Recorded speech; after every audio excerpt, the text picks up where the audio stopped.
It sure is nice to see all of you here today. We're going to talk about the Princess app, everything that's going on with it, and then I know about it, as well as booking the 360 dining experience.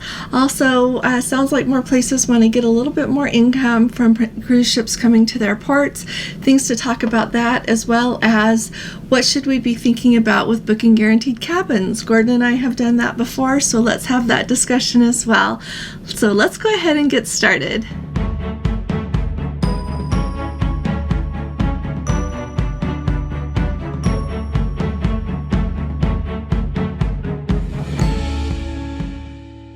Hi there, this is Allison with Let's Go Travel Tips. Today is Friday, it's December 1st of 2023, and if you haven't subscribed to our channel yet, will you please click on that subscribe button, because we would love to see you here every day, and if you hit that bell next to it, the notification bell, it will send you a notification every time we put up a video or go live, so that you don't miss out on any of the fun, the news, everything that's going on with cruising. So I'll look forward to seeing you. The other thing is if you appreciate my updates, would you please give this video a thumbs up? That actually really helps us as well as far as YouTube is concerned, so thank you very much. Let's go ahead and start at the top with, well, let me tell you really quickly, so many of you have been kind to send me emails to inquire about how Gordon did with his hip replacement surgery. That was on Wednesday. We ended up staying overnight at the hospital, and it took him a really long time to release us yesterday, so we didn't get home until in the evening, but he is doing really, really good. I have him walking around like he's supposed to, and doing his exercises, and yeah, he is doing really, really well. We couldn't have asked for anything more, so we're really grateful, and thank you all for your prayers. I'm very humbled by that. And I know that prayers make all the difference in the world, so thank you very much. We really appreciate it, and thanks for asking me. People that have my phone number were kind to text me and inquire, and I really appreciate your support. Really quickly here, hats off, thank you Tony over there at Lalita Loca. He put a little card, a little poll up on YouTube asking the best time of day that people would really like to see his videos come out, and it ended up that it was first thing like 9 to 11, right in that time frame. So will you let me know in the comments what time would work best for all of you? It's made me think maybe I should do that a little bit more. Clearly I'm really late today because there's so much with taking care of Gordon and that, but I can start doing them the night before and then having it come early if you all think that that would be really nice. So give me your vote in the comments if you wouldn't mind, because I want to try to make this the best YouTube channel that we can do here, and I appreciate you all coming along. Alrighty, so the new app. I had shared with you all that I attended the webinar that Princess did for their travel advisors, and they had said that we were going to get a new app in December, and in fact on that webinar they said December 1st. Well, this morning there is not a brand new app with Princess. They said it will be called Princess Cruises rather than the app they've got now, so an entirely new app, not an update to the app that we have. So during the course of the morning, and trying to see everything that was going on, there is no app, and in fact I went in and tried to update it. This wasn't working right, and so I ended up deleting my app twice, and finally I got it to work to show the update that makes it so that you can not only book regular reservations like at your main dining and specialty dining, but now there's a new line that says experiential dining, and that's where you get to click the 360 experience, and it's a dining experience. You eat, but there is so much more that goes with it that they're calling it experiential dining. Now, a few things about that. Both times when I deleted my app and reinstalled it, I had to end up logging in with a booking number. I have had an account with Princess for 9 years now that has my same email address, but it could not find my email address in order to let me log in that way. So keep in mind that might happen to you. I'm telling you my whole experience so that if it happens to you, you'll know that you're not alone. Plus, I would really like to hear from all of you how it's been working for you, so that it just helps us all know what's going on. So once I finally got logged in the second time, that's when it would let me go ahead and book experiential dining. So the next cruise that we have with Princess is on the brand new Sun Princess at the beginning of February, the very first cruise that she is going to sail on February 8th. And still, when I try to book dining on that, every time it says to check back. So if any of you are sailing on that inaugural as well, and you have been able to book your dining, will you just let me know? Okay.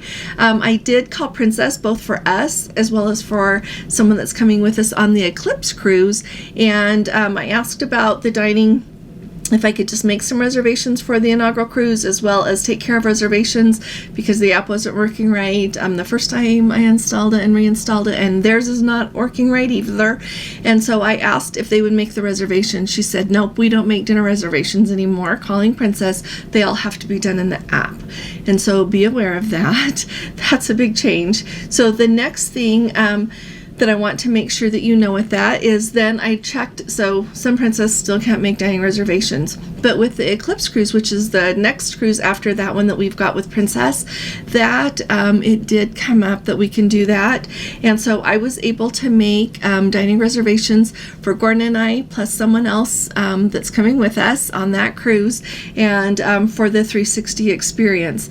Now, it took me going through a lot of nights trying to do that. They're going to have two seatings of that, 5:30 and 7:30, and I did the 7:30 because sail away's at 5 and we wanted to be able to show all of you that. So we're going to dine at 7:30 on 360 on one of the evenings there on the Discovery Princess. I am tickled pink to be able to do that. I don't really know. I hope it goes a little bit smoother with the new app that they're going to introduce. I had made dining reservations for Gordon and I, and then I wanted to add the other two people. So I added their booking number and just clicked on them to do it, but then they charged me double again, and it's $149 a person. And so I'd already paid $298 once to book just Gordon and I, and then I realized, oh, I need to add them. And so I'm thinking I'll get $298 back on our credit card. I'll keep an eye out and let you know if I have to call and ask about that and everything, but I'm hoping that comes back really smoothly. But anyway, if you are going to go on a cruise and you are Platinum or Elite, you can go ahead and book your dining experiences before your final payment is due. If you are brand new to Princess, or you are Ruby or Gold, you're going to have to wait until you make final payment. And so if you're really wanting to make dining reservations, I would do my final payment, because when I called Princess, this is another side note, she said, just make them when you get on the ship. And I was like, no, 360 is going to be sold out by the time we get on the ship. So if there is something that you really want to book, do your final payment and then book your specialty dining, all right, or experiential dining, whatever it is. Another thing that came up during my phone call is after I had talked to the lady, and she said, no, you can only make dining reservations on the app. I asked her about the app update and when we're going to get the new app, and she transferred me over to that department. And in the course of that thing, because I was like, mine, I cannot book experiential dining, the 360, but other people can book it on theirs. And she says, well, you have to get an email saying that you can book the 360 dining. And I said, well, I haven't gotten an email. What do you have to do to get an email? And she says, well, you can't be brand new with Princess, so you must be brand new with Princess. And I said, nope, I'm Elite. And the other people that I ended up booking with us, they're Elite as well. And why can we not do it? And she didn't know. And so if you just keep trying, because we didn't get an email, and finally I was able to do it. So just keep in mind that hopefully better days are coming with that. And I feel really bad if you can't book. If you've got friends who are going, go ahead and ask them if they can make the reservations, if they can do it, include you on it, and then pay them back for the charges. Just throwing that out there, all of the different things to think about. So I'll be really excited to hear from all of you if you're able to book your 360 and anything else that you want to book. So there's that. The next thing that I wanted to talk about here really quick. Oh, and the other funny thing is there's a dining reservation on one evening for specialty dining that Gordon and I didn't make. So I'm expecting that when the new app comes out, that's going to disappear. But kind of thought it was for Bistro Sur Mer on the Discovery Princess, so that's clearly a glitch in the system. So hopefully that will be taken care of. Otherwise, we'll go to dinner on that night. The next thing, let's see. Let's talk also about the guaranteed cabin situation. So down in Australia, you have maybe heard this, but it has really given me pause, a lot to think about with this. So people went to board their Royal Caribbean cruise down there in Australia, and it says 11 to 13 families or groups or couples, whatever, 11 to 13 cabins worth of people were turned away because they had booked a guaranteed cabin, and Royal Caribbean said, we don't have a cabin for you. So they had not even emailed them before they got to the port. They had arrived at the port with their luggage, thinking that they were going to go on a cruise that day. Originally, they offered the people to refund their money and give them 25% off of the next cruise that they book with Royal Caribbean to go on.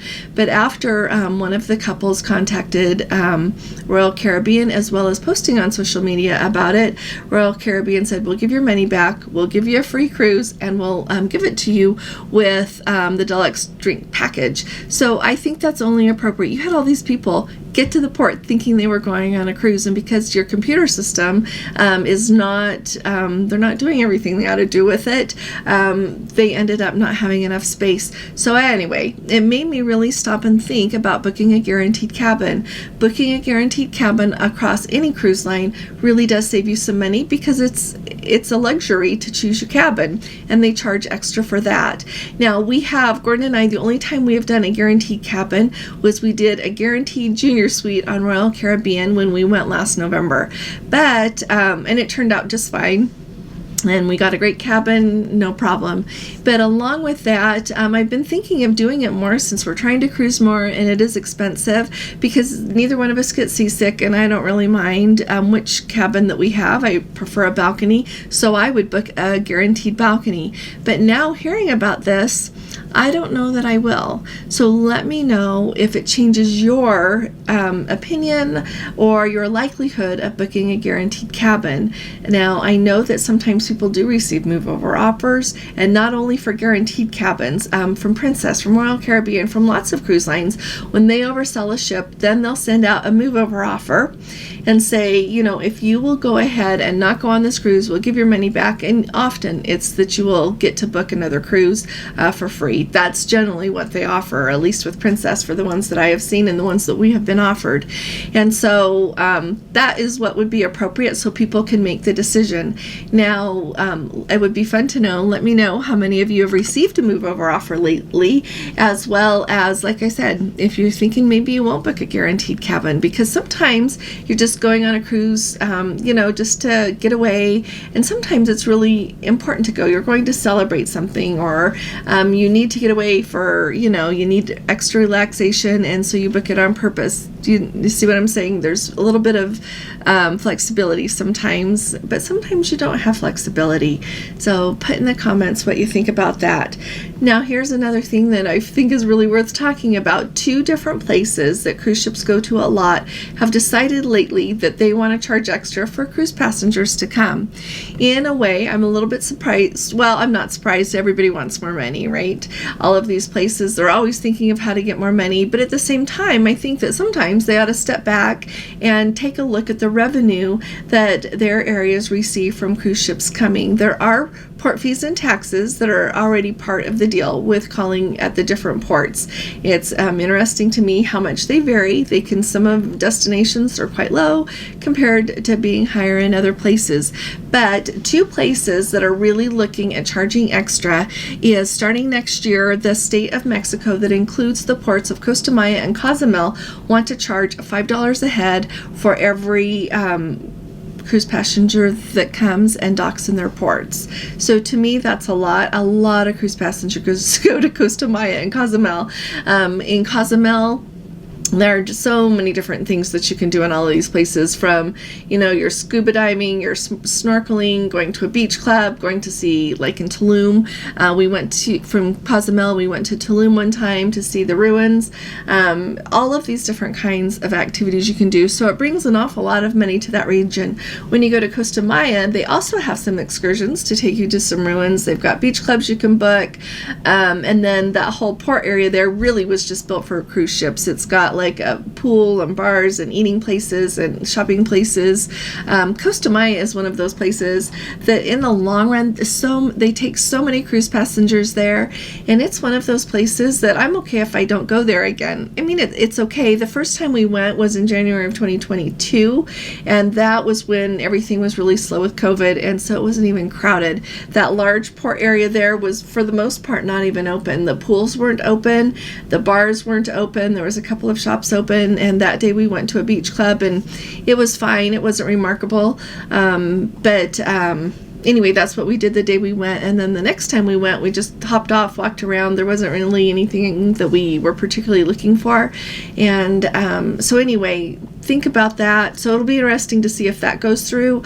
I have not heard any of the cruise lines say they're not going there, compared to Melbourne, Australia. Melbourne is giving cruise lines just a 4-week notice that they want to increase their port fees and taxes by a whopping 15%. And I know that a lot of times we think these cruise ports are, cruise lines can't be flexible with where they go. Well, Princess Cruise Lines and Cunard have said we don't need to go to Melbourne. There are enough other ports in Australia that if you want to raise that, we don't need to go to Melbourne anymore.